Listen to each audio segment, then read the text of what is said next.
सबसे पहले उद्योगों को स्थापित करने के लिए वहां कच्चा माल उपलब्ध होना चाहिए। ठीक है, कच्चा माल, सबसे पहले हेडिंग डालिए कच्चा माल। कच्चे माल की, कच्चा माल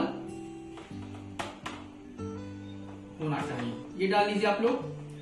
तो सबसे पहली कंडीशन क्या होती है किसी भी उद्योग को स्थापित करने के लिए, वहां पे जो जैसे इस्पात उद्योग है तो इस्पात उद्योग के लिए कच्चा माल लौह होता है। क्या होता है? लौह अयस्क। ठीक है, सूती वस्त्र उद्योग है तो उसके लिए कच्चा माल होता है कपास, तो कपास होना चाहिए। डेयरी उद्योग है तो उसके लिए कच्चा माल होता है पशुओं से मिलने वाले दुग्ध, जो आसानी से दुग्ध आ जाए उद्योगों तक। ठीक है, तो वो ये स्थानीयकरण सबसे पहले कच्चा माल ही होता है।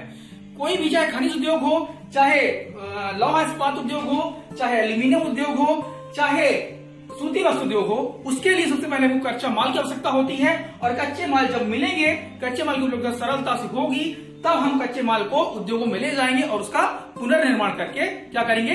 निर्यात कर देंगे। ठीक है, तो पहली कंडीशन है क्या? कच्चा माल होना चाहिए।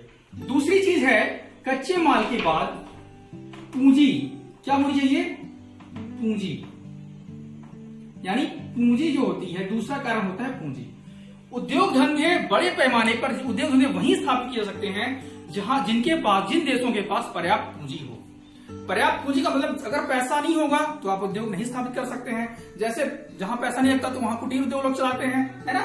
लेकिन बड़े फर्म और बड़े उद्योग चलाने के लिए हमको पूंजी की आवश्यकता होती है। इसीलिए उद्योग वहीं पे विकसित है जहां पूंजी पर्याप्त मात्रा में उपलब्ध होती है। जैसे बड़े बड़े देश, विकसित जो देश हैं, चाहे वो अमेरिका हो, चाहे यूरोप के देश हो, तो वहीं पे उद्योग विकसित हुए हैं, स्थापित हुए हैं। तीसरी कंडीशन है, तीसरा क्या होना चाहिए? वहां स्वच्छ जल होना चाहिए। स्वच्छ जल की आपूर्ति होनी चाहिए। स्वच्छ जल की आपूर्ति होनी चाहिए। तो ये हेडिंग डाल लीजिए, मैं समझाता हूं आपको। सबसे पहले कच्चा माल, ठीक है, दूसरा पूंजी, तीसरा स्वच्छ जल की आपूर्ति। कोई भी उद्योग स्थापित करने के लिए, कोई भी कंपनी या कोई भी फैक्ट्री स्थापित करने के लिए सबसे जरूरी है स्वच्छ जल होना। वहां पे स्वच्छ जल कहां से मिलेगा? नदियों से। तो आपने देखा होगा कि बहुत सारे जहां जितने बड़े शहर हैं, कोई भी कंपनी है, वो नदियों के किनारे होती है, वहां पर नदी जरूर होती है। जैसे सूरत में आपने देखा होगा, सूरत देख लीजिए, सूरत में क्या है? बड़े बड़े सूती वस्त्र उद्योग हैं, तो वो किसके किनारे बसा है? ताप्ती नदी किनारे बसा हुआ है। ठीक है, आप देख लीजिए बड़े बड़े जो शहर, दिल्ली है, यमुना नदी किनारे बसा हुआ है। ठीक है, हुगली है, कोलकाता है, हुगली नदी किनारे बसा हुआ है। मतलब जितने भी बड़े उद्योग जहां जहां स्थापित किए गए हैं वो किसी न किसी नदियों के किनारे बसे हुए हैं, जहां से हमको स्वच्छ जल की आपूर्ति होती है। एक चीज आपको बता दें, जैसे छत्तीसगढ़ में इंडस्ट्रियल एरिया है छत्तीसगढ़, वहां पे लौह इस्पात उद्योग विकसित है, तो वहां पे कौन सी नदी बहती है? महानदी है। ठीक है, तो नदियों का होना यानी स्वच्छ जल का होना बहुत ही आवश्यक है। ठीक है, चौथा कारण है, चौथी आवश्यकता होती है शक्ति के साधन। शक्ति के साधन,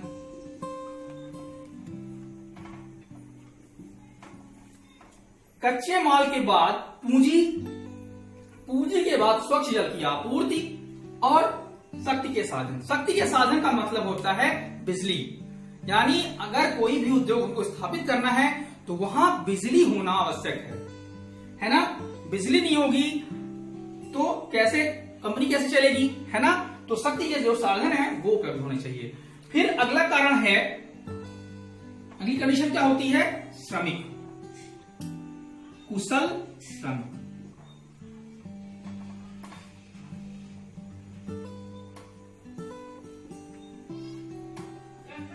किसी भी उद्योग को स्थापित करने के लिए हमको कुशल श्रमिकों की आवश्यकता होती है। अगर फर्म में काम करने वाले श्रमिक नहीं होंगे, जो मशीनों को नहीं चलाएंगे, तो कैसे काम होगा? उद्योग कैसे स्थापित किए जा सकते हैं? तो हमको एक अच्छा उद्योग, बड़ा उद्योग स्थापित करने के लिए श्रमिकों की आवश्यकता होती है जो पर्याप्त कुशल भी हो और मतलब सस्ते भी हो, मतलब कम पैसे भी लें और काम भी अच्छा करें। ठीक है, छठवां है यंत्रीकरण। यंत्रीकरण का मतलब होता है मशीनें। उद्योगों को स्थापित करने के लिए हमारे पास यंत्रीकरण होना चाहिए, यानी मशीनों का होना आवश्यक है। एक मशीन ही उद्योग को संचालित करती है। मशीन जब रहेगी पर्याप्त मात्रा में तो ही कोई निर्माण हो सकता है। ठीक है। और सातवां कारण है, सातवां लिख लीजिए आप यहाँ पे। सातवां है, क्या हो गया? कच्चा माल हो गया, पूंजी हो गया, स्वच्छ जल आपूर्ति हो गई, शक्ति के साधन हो गया, कुशल श्रमिक हो गए, यंत्रीकरण हो गया। ये तो हो गया जो हमें जरूरी होता है स्थापित करने के लिए। अब कच्चे माल आएंगे कैसे, है ना? तो कच्चे माल को ले आने के लिए हमको क्या चाहिए? परिवहन चाहिए। तो परिवहन के साधन उपलब्ध होने चाहिए। तो परिवहन का साधन, परिवहन के साधन। किसी भी उद्योग को स्थापित करने के लिए वहां परिवहन के साधन उपलब्ध होने चाहिए। वहां गाड़ियां, ट्रेन, वायुयान आसानी से चलते हों, मतलब चलते हो, सुगम मार्ग हो वहां, तो परिवहन के साधन उपलब्ध होंगे, तभी कच्चा माल आएगा और उद्योग स्थापित तभी हो सकता है। क्योंकि फिर सामान कैसे आएगा? नहीं आ पाएगा। ठीक है ना? फिर ये हो गई आने की बात। अब जाने की बात भी ले लें कि अगर कोई भी सामान जब हमारा उद्योग में बनकर तैयार होता है तो उसको बाजार तक ले जाने के लिए भी परिवहन का साधन चाहिए। ठीक है ना? बाजार में पहुंचाने के लिए भी हमको परिवहन चाहिए। और हम ले कहां जाएंगे? कहां ले जाएंगे? इनको सेल करने के लिए बाजार में ले जाएंगे। इसलिए उद्योग वहीं स्थापित होंगे जहां पे बाजार होगी। ठीक है ना? तो आठवां रीजन ये हो गया बाजार की उपलब्धता।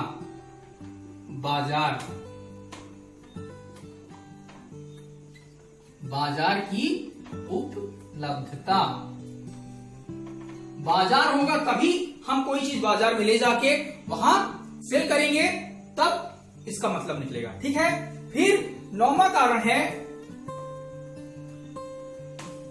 कच्चा माल हो गया, पूंजी हो गई, स्वच्छ जल की आपूर्ति हो गई, शक्ति के साधन हो गए, कुशल श्रमिक हो गए, यंत्रीकरण हो गया, परिवहन के साधन हो गया, बाजार उपलब्ध। हाँ, एक चीज और, समतल धरातल का होना।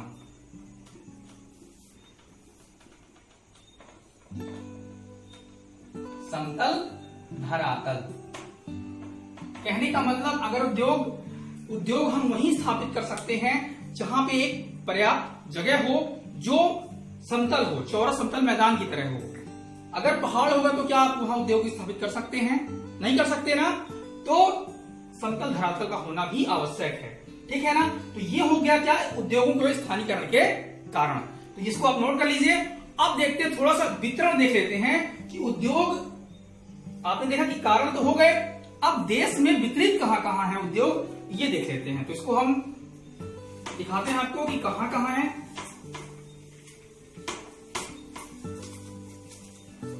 उद्योग वहीं विकसित होंगे जहां पे ये सारी कंडीशनें होंगी, ये ध्यान रखिएगा।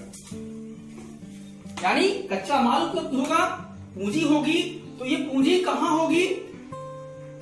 देखिए, ये मैप देख लीजिए आप, ये मैप है, ये देश है। तो इन्हीं देशों में जो उद्योग होते हैं, इन्हीं देशों में से स्थापित किए जाते हैं। तो ये जो उद्योग है, तो ज्यादातर उद्योगों के लिए हमको क्या चाहिए? पूंजी चाहिए, पर्याप्त पूंजी, पैसा वाला चाहिए देश, पैसा वाला देश होना चाहिए। वहां पे कच्चे माल की उपलब्धता होनी चाहिए, है ना? परिवहन के साधन होने चाहिए, यंत्रीकरण होना चाहिए, टेक्नोलॉजी होनी चाहिए, है ना? तो ऐसे देश आते हैं। संयुक्त राज्य अमेरिका, ये देखिए, मतलब ये पूंजीपति वाला देश है, पूंजी वाला देश है। तो ये संयुक्त राज्य अमेरिका हो गया। ये यूरोप के देश हो गए जो विकसित देश हैं। जहां पे विकसित देश हैं, यूरोप में ब्रिटेन हो गया, जर्मनी हो गया, यहाँ पे बड़ी मात्रा में उद्योग धंधे स्थापित हैं। ठीक है।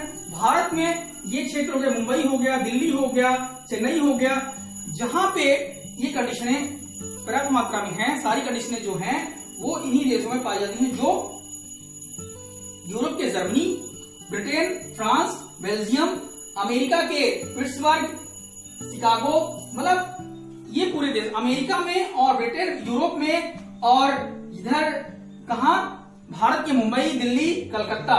ठीक है ना? ऐसी जगहों पे उद्योग विकसित हुए हैं। ठीक है। अब देखिए, एक कंडीशन ये पूछता है कि क्या कारण है कि कभी कभी प्राकृतिक संसाधन मिलते हैं, यानी कच्चे माल तो मिल जाते हैं। जैसे बहुत सारे देश ऐसे हैं जहां कच्चे माल मिल कपास मिल जाएगा, लेकिन फिर भी वहां सूती वस्त्र उद्योग नहीं है। तो क्यों? ये प्रश्न है आपकी किताब में कि अफ्रीका में क्या कारण है कि अफ्रीका में मतलब पर्याप्त मात्रा में साधन, परिमित साधन होने के बाद भी वहां पिछड़ा हुआ क्यों है, मतलब उद्योग धंधों के मामले में पिछड़ा हुआ क्यों है। तो सीधी सी बात यह है कि अभी हमने आपको बताया कि उद्योग के स्थानीयकरण के कारण उसमें कच्चे माल तो हैं, पर क्या है, पूंजी भी होनी चाहिए, बाजार भी होनी चाहिए, पर्याप्त परिवहन के साधन भी होने चाहिए, है ना। तो देखिए अफ्रीका, ये अफ्रीका है, आप देख लीजिए अफ्रीका है। अफ्रीका का जो ये भूमध्य रेखीय क्षेत्र है, यहाँ पे देख जूम करिए थोड़ा सा, तो ये जो अफ्रीका का भूमध्य रेखीय प्रदेश है, यहाँ पे अत्यधिक गर्मी पड़ती है। अत्यधिक गर्मी पड़ने के कारण यहाँ हर दिन शाम को 4 बजे मूसलाधार बारिश होती है, कम से कम 250 सेंटीमीटर हर दिन बारिश होती है। यहाँ बारिश होने के कारण ये कांगो, जायरे, अमेजन बेसिन के जो क्षेत्र हैं, ये देख लीजिए ब्राजील के ये जो क्षेत्र हैं, तो यहाँ पे बहुत ज्यादा घने वृक्ष पाए जाते हैं। मतलब इतने घने होते हैं कि यहाँ की जो दलदली जमीन है वो दलदली हो चुकी होती है।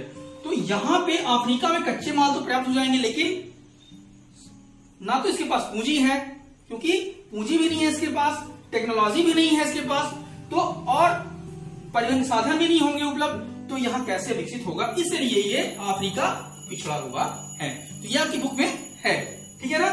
अब आज के टॉपिक पे हम इतना ही पढ़ेंगे, उद्योग के स्थानीयकरण और उद्योगों का वितरण कहाँ कहाँ है ये आपने देख लिया, और अब अगला अध्याय हम आगे की क्लास में पढ़ेंगे। तब तक के लिए आप एक चीज और सुन लीजिए, हम ऑनलाइन क्लास ले रहे हैं, ठीक है, तो आप इसको पूरा देखिए, वीडियो को अंत तक देखिए, और जो लोग वीडियो नहीं देख पा रहे हैं उसको हम डिस्क्रिप्शन में अपनी लिंक दे देंगे, उससे वो देखें। और प्लीज चैनल को सब्सक्राइब करिए और शेयर करिए और अंत तक देखिए। Thank you.